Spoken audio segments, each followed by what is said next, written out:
Hello દોસ્તો, Mahesh computer technology YouTube ચેનલમાં આપનું સ્વાગત છે। આજે આપણે વાત કરીશું સીઈટી 2026માં શાળામાં વિદ્યાર્થીઓને ક્યારે બોલાવવામાં આવશે, એટલે કે એની પ્રોસેસ ક્યારે ચાલશે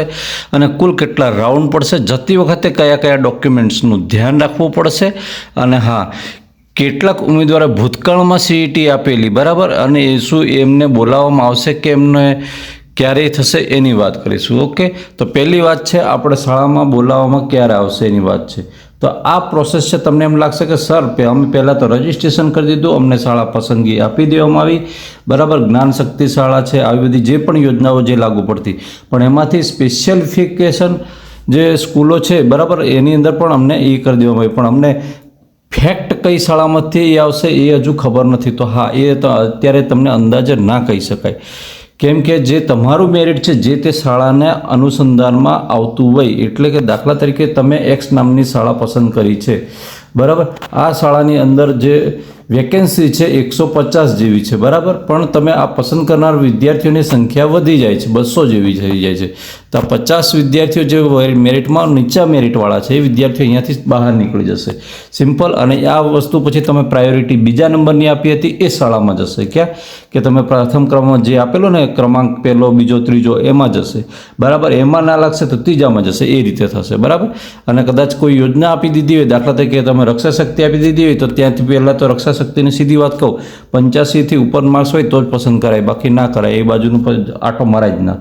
તો તમે ત્યાંથી બહાર નીકળશો એટલે સીધા જ્ઞાન શક્તિને એમાં જશો બરાબર। કાં તો પછી તમે ખાનગી શાળામાં કે એ છો તો તમે એકલવ્ય શાળાની અંદર એન્ટ્રી મારી શકો છો, એમાં જઈ શકાય છે। હવે અમને બોલાવવામાં ક્યારે આવશે એમ, તો તમારે અત્યારે વાત હતી કે આપણે જે 80% હાજરીવાળો પ્રશ્ન જાગતો હતો, તો કદાચ તમને ખબર હોય, તમે પ્રોસેસ કરી હશે કેટલાકને, અને કેટલાકે નહીં કરી હોય, ઘણા ગોટાળે ચડી ગયા છે બરાબર, એમાં 80% હાજરીવાળામાં જેમાં શિક્ષક મિત્રોએ ધ્યાન નથી પણ દોર્યું, એવું પણ બન્યું છે, પણ વારંવાર કહેવાથી પછી ધીમે રહીને હમણાં આ લાસ્ટ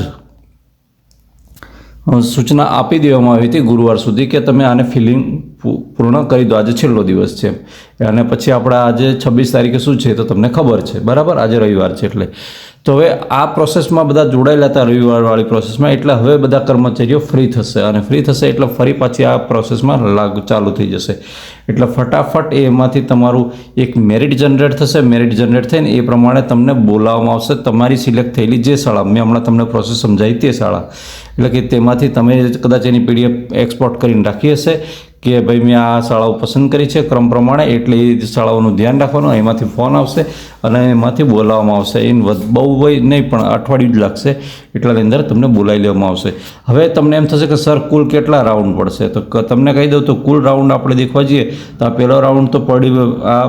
સબમિટ કરવાનો થઈ ગયો, એટલે સબમિટ કરીને પછી સામે શાળામાં બોલાવવાનો થઈ ગયો। હવે જેટલી વાર રાઉન્ડ પડશે ને એટલી વાર આ રીતે પ્રોસેસ કરવી પડશે, શું કરવું પડશે, રજિસ્ટ્રેશન કરવું પડશે, શાળા પસંદગી કરવી પડશે, એન્ડ એની રાહ દેખવી પડશે બરાબર, અને પછી એ રીતે તો એ કેટલા અંદાજે 4 થી 5 રાઉન્ડ થશે, અને 4 થી 5 રાઉન્ડ થશે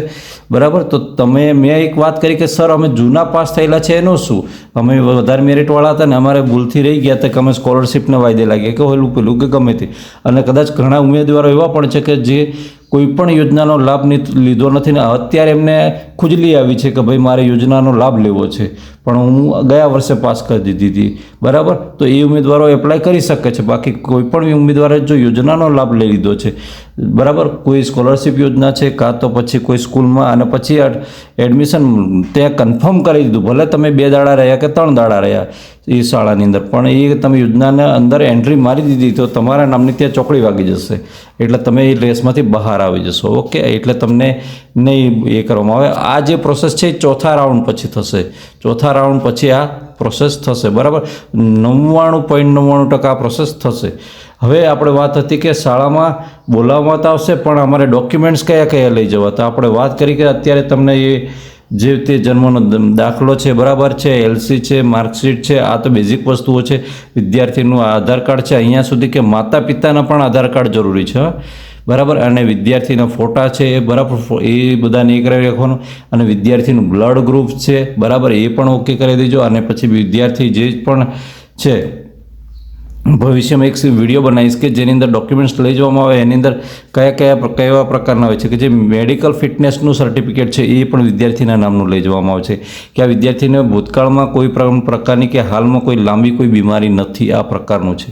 બરાબર. એટલે એ બધું ત્યાં લઈ જવાનું થતું હોય છે. ડોક્યુમેન્ટ આપણે ત્યાં શાળા જઈએ ત્યાં વેરિફિકેશન કરવાનું થતું હોય છે. અને આ જે પ્રકારનું મેં વાત કરી એ રક્ષા શક્તિમાં પણ સેમ લાગુ પડતું હોય છે. એવું નથી કે જ્ઞાન શક્તિ છે, એકલવ્ય છે, બરાબર, મોડલ રેસિડેન્શિયલ સ્કૂલ છે, ગમે તે, દરેકે દરેક સ્કૂલોમાં આ બધી વસ્તુ જોઈતી હોય છે. આપણું કાસ્ટ સર્ટિફિકેટનું પ્રમાણપત્ર છે એ પણ ત્યાં